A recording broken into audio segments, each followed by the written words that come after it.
Welcome back to Recess. We're now going to tackle bullying. Bullying is a massive subject. It has a spillover in so many areas. We're looking at it in the context of building block number 10, recess. We have touched upon it in different areas in building block number 9, which is midas, how to teach midas to children, how to establish in the mind of the child that their true self is what they're thinking. So bullying, as we're now going to learn it, has a lot of correlation. It's very closely related to a lot of information that we've covered in teaching midas, building block number 9. But in this particular context, we're going to touch on bullying in many aspects. We're going to touch on about 13 aspects of bullying, and as you know, it's extremely timely because throughout the news you're hearing way too frequently of serious shootings, fatal shootings in public schools across America. And we're going to be looking at bullying from 3 sources. We're going to look at bullying, of course, from the lens of the Torah. That's always how to establish reality, because the Torah dictates clarity on reality. That's a cute line. Clarity on reality. Number 2 source is actually probably the best known guru. He's called the bully coach. His name is Dr. Haber. This book is called Bully-Proof Your Child for Life, and it's by Dr. Joel Haber, PhD. He's actually a child psychologist with over 30 years of experience in consulting with schools and parents about bullying.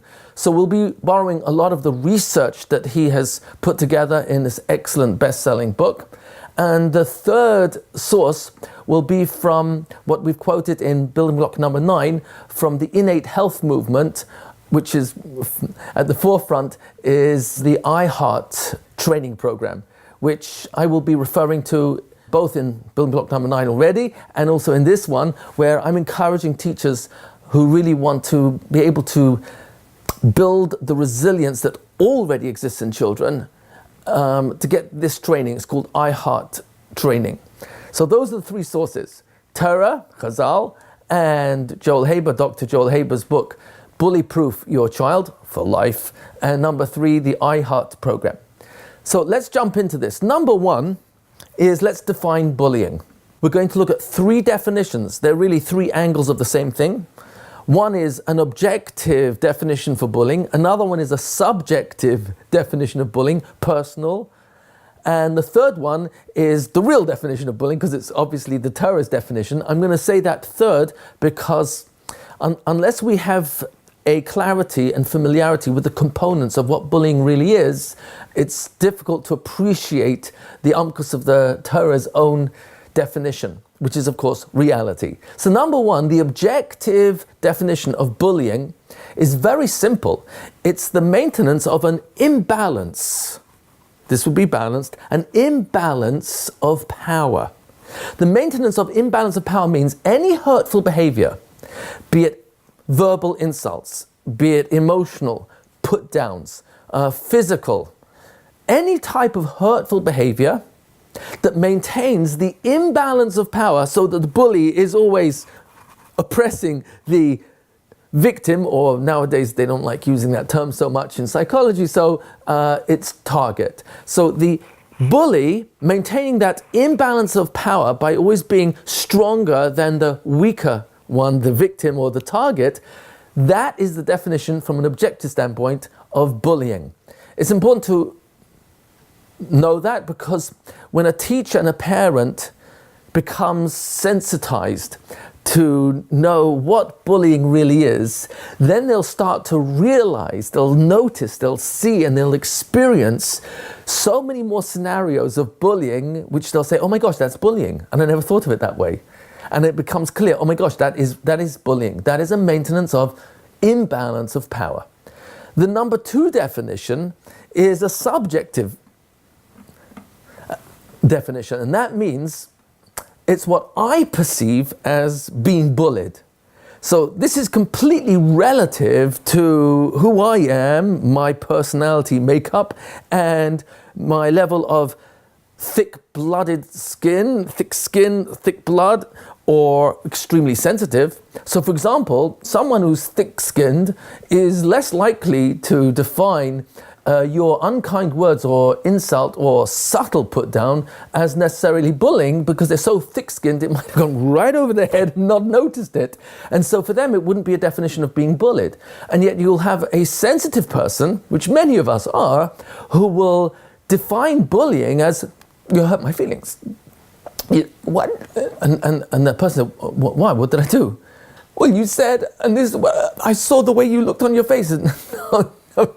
I was looking that way because I was thinking about something that really upset me yesterday. I was thinking, oh, how disappointed I am. I didn't fix that problem yet. And you were reading my face and I wasn't thinking about what you were saying at all. So I wasn't even responding to what you were thinking or what you were saying. So, but a sensitive person, if I didn't even get it out from my mouth now for you to clarify, I'll go away thinking you bullied me with your face, bullied me with your boredom, your bored face or your angry face. A sensitive person could easily perceive, that's really the key here, my personal perception of being bullied because of my sensitivity. Your angry face, your frustrated face. And really, that's only purely what I'm thinking in the moment, without realizing that it's my interpretation and maybe not at all what you intend or mean. So you're not intending to be a bully, and a child could go home who is sensitive and tell mommy I was bullied, and that word bully is a very loaded term today. So there's an objective definition where there's a genuine attempt to maintain the imbalance of power. And then there's a subjective, which you have to watch out for, because sensitive people, children, could come home or complain to the teacher, and many people would not call that bullying. And yet for the child who is sensitive, I'm not necessarily using just the word sensitive, but is acutely aware of other people's body language or tone of voice or facial expressions, could easily misinterpret someone else's behavior or tone of voice or choice of words or facial expression as trying to put me down. So those are the two definitions to be aware of. The third, and this is really the clincher, is where do we see the Torah define a bully? Who is a bully? What's the Hebrew term for a bully in Lashon HaKodesh? Lashon HaKodesh, we've said many times, is really the Makor. It's the source of everything. HaKadosh Baruch Hu created the universe with this language. So when we identify what is the word in Lashon HaKodesh for a bully, and then we take the word apart, we'll get a clarity that's HaKadosh Baruch Hu's clarity, so to speak, because it's embedded in the language. So interestingly, you will find that the word for a bully is actually, well, I'll help you to figure it out yourself. If someone's chasing someone and they want to hurt them, what are they called? That person is called a rodef. A rodef is someone who's chasing. A rodef is someone who wants to harm. And it's interesting in the Torah, which we're going to touch upon later on when we look at the Makoros, the various sources to understand this very, very broad subject of bullying. The Torah tells me that it's such a severe situation that even though you're never allowed to harm anyone and certainly not kill them without witnesses, warning, and a trial. That's the normal protocol. Otherwise, the whole world will be complete anarchy. Anarchy rules. Not quite. So if the world were complete anarchy, yeah, that means you can go and arrest anyone or kill anyone or harm anyone that you define as, no, you can't do that. And yet the Torah gives a very, very interesting exception, that if you see someone who is chasing another person with intent to harm them, rape them, kill them, you have a mitzvah to be matzil, to save the nirdaf, the person who's being chased, b'nefesh haroidef, by taking the soul, the life of the chaser. A roidef is someone who's maintaining an imbalance of power. Now, the word roidef is a very fascinating word. What's the two-letter root of roidef? And because whenever you want to know anything in Torah, you always look to the shorish. What's the 2 or 3 letter root of a word? Because that's where it's going to reveal its meaning. Roidef is from the 2-letter root rod. What does rod mean? So actually, I'm pretty sure the word rod, as in a rod of discipline, actually comes from the same root. But the word rod, the first time the word rod, it's the same two-letter root as yarad, which means to go down. The first time it appears in the Torah, and this is very important to always note, we've mentioned it many times, based on the Gemara in Bava Kama, Daf Nun Hey, where the word toiv, Chazal tell us, is the meaning of the word tet. So the Vilna Gaon famously tells us that if you want to know the meaning of any ice in the Torah, find where it first appears in the Torah. If you want to know the meaning of any word in the Torah, find where it first appears in the Torah. So the first time the word rod, as in going down, appears in the Torah is in Perek Aleph of Bereshit, that's Genesis chapter 1, verse 26, where HaKadosh Baruch Hu says to the Malachim, to the angels, Na'aseh Adam b'tzalmeinu kitmusenu, let us make man in our image, in our likeness, v'yirdu bitgas hayam, and he will, yirdu means, Rashi tells us, yirdu, says Rashi, has two meanings there. Yirdu is a lashon of yarad, going down, and it's also a lashon of ridui, of oppressing. Says Rashi, if he is zoicha, if man is deserving, he will be v'yirdu b'tgas hayam, he will rule over the fish of the sea, the oif hashemayim, and the birds of heaven, and the animals on the earth, all the creepy crawlers, everything. If he's not zoicha, says Rashi, v'yarad, then he'll go down. He'll be less than, and the animals will rule over him, meaning they will not fear man, as is pretty much the case today, unless it's a domestic animal. So the concept here is very powerful. Yiridui, says Rashi, is a lashon of oppressing, of being in control, of being master over. So now you have something very interesting. The two-letter root of roidef is reish daled, which means to oppress. And what does pei, the last letter of roidef, mean? Well, spell it out. Pei is a mouth. Oh, a roidef is someone who oppresses another person with his mouth. It really starts over here in the mind, but it's manifest through the mouth. A roidef is a bully. A roidef is someone who uses his physical superiority or verbal superiority, or the fact that he's a late, he has no problem to undermine the value of another person by cutting them down. A late is someone who, leitzanos really means to put down, and that comes from the same language in English as ridui, which means to put down, hold down, oppress, be in control over. So these are the three definitions. Now let's move to identifying who is the bully and who is the target, who's the victim. And I think we're going to find some surprises over here. You see, we can look at this in a very clinical sense, but we can then ask ourselves to look a little bit out of the box of the clinical definition of who is a bully, look at his profile, and who is the target, look at his profile, her profile. And then what we're going to discover is that there aren't that many people who aren't one of the two. So number two of this is, let's define the bully and the target. We're going to look at this in a very broad sense, because even though there's a lot of research on the subject of profiling a bully, and it's very important, because especially with the shootings that have been going on in public schools, of the fatal death of teenagers, by teenagers and young adolescents, young adults. The need to understand bullying is so much greater. And we're going to quote from a number of government statistics, fascinating information that enables us to have a much bigger insight and broader understanding of how bullying, the mechanics of bullying. But we're going to look now at the definition of a bully, the definition of the target, the victim, and if they are typical or not. And we're also going to broaden it to discover that once we know what bullying really is, a maintenance of imbalance of power, one over the other, and ridui, roidef, especially with the mouth, we're going to discover, I'll put it in question form. Have you ever recalled being in school where there was a bully in the classroom? Do you remember there was a target, a victim in the classroom? Do you remember being a bystander? Do you remember ever being bullied? Do you ever remember putting down someone yourself? Do you ever remember being persecuted or hurt by someone's words? You see, when we start realizing, one second, bully is a very broad term.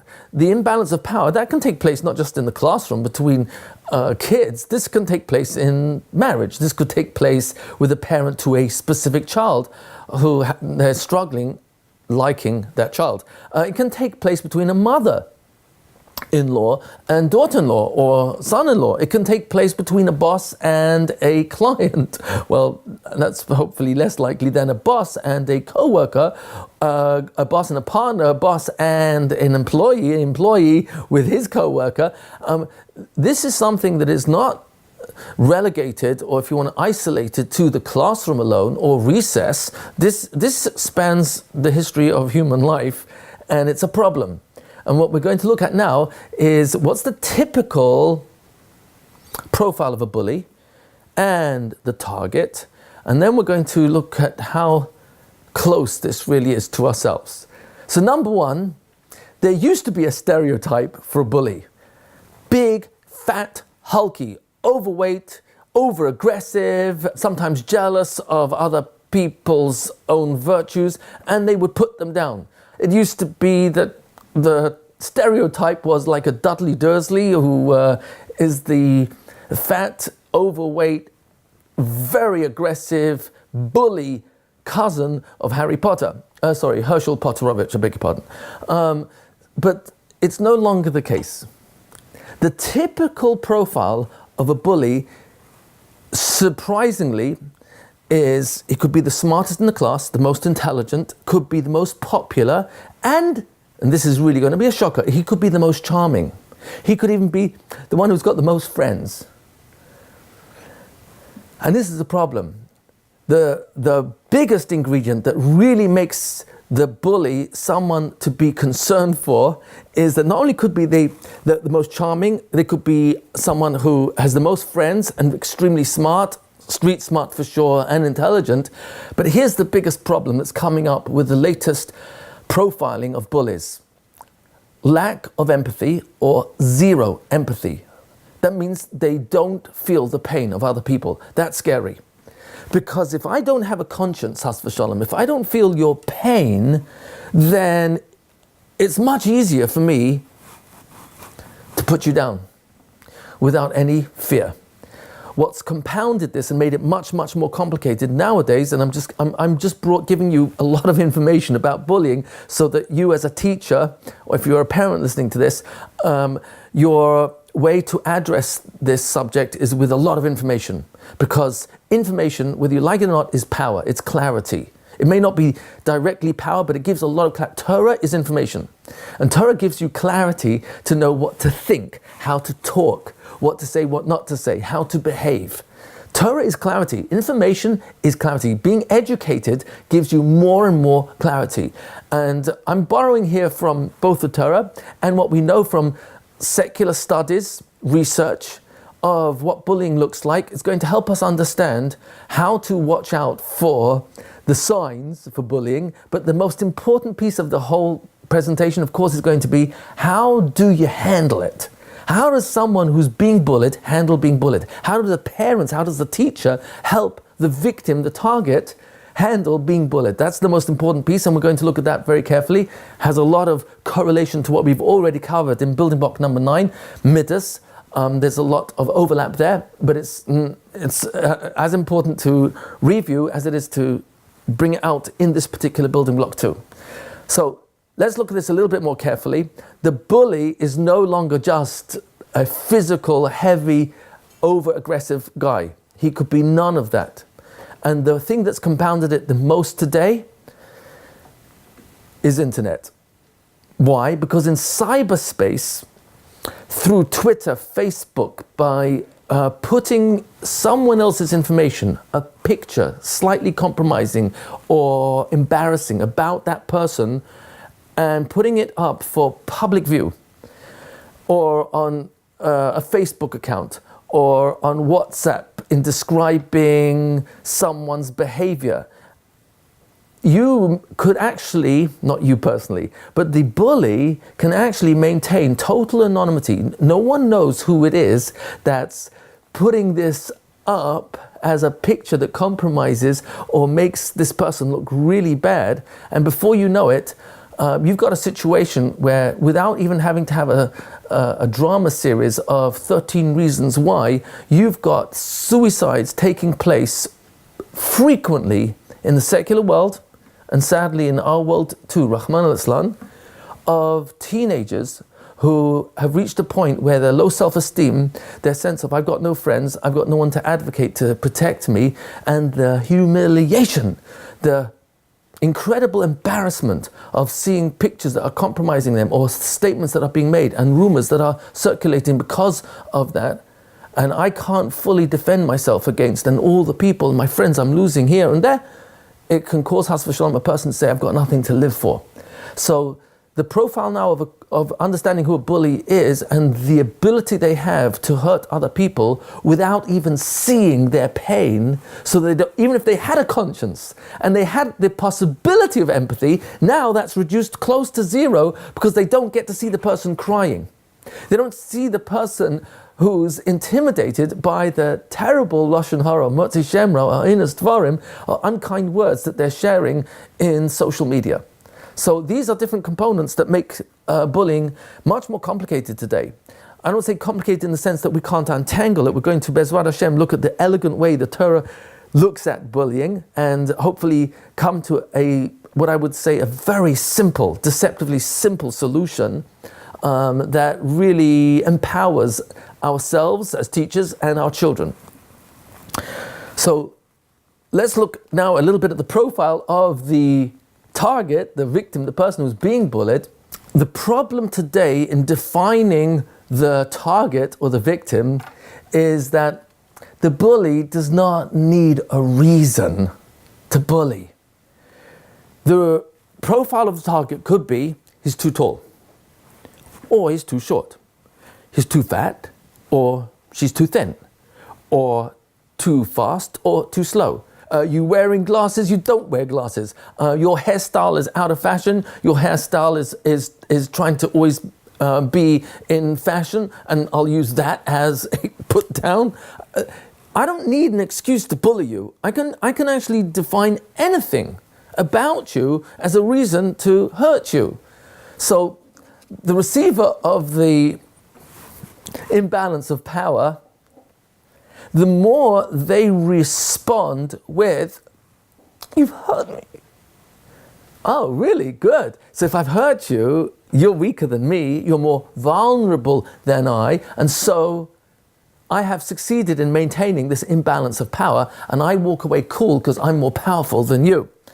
Any response you give, and we're going to look at about 9 different responses that the target of my bullying, can respond that will strengthen my position, that I am stronger than you, and therefore invite me to continue maintaining that imbalance. We're going to also look, obviously, at how we get you to demonstrate your true resilience. We're going to look at that very closely. That's extremely important. Your true innate resilience to stand up to my bullying where it really matters, which of course is in your mind. We're going to look at that very carefully. So it's not esoteric, it's very practical. And the more you can show me, the bully, that what I'm saying or doing doesn't change who you are internally, and therefore you're not broken, you don't have to walk away. Your company is always putting me down, I hate you. And whichever way I try to get out of being bullied by you, the more I show I've got some sort of emotional vulnerability, you have won over me. We're going to get to how to deal with that. That's going to be the biggest dargish, the most emphasis of the entire presentation. But meanwhile, we've just established that the bully does not need any specific reason to put another person down. It can be any reason in the world. It could be they wear braces, or they wear glasses, or they're too shy, or they're a different race or a different religion. I can have any reason. A person can have any reason to be a bully and to put another person down. It can be they're not as athletically able or agile, or their teacher's pet, or they're a stutterer, or disabled. There can be any reason why a bully will choose this person to be a target. So it's open. Any type of vulnerability that's perceived as weakness is going to feed the bully's imbalance of power. And that's what we're going to address very closely to see how do you turn that around.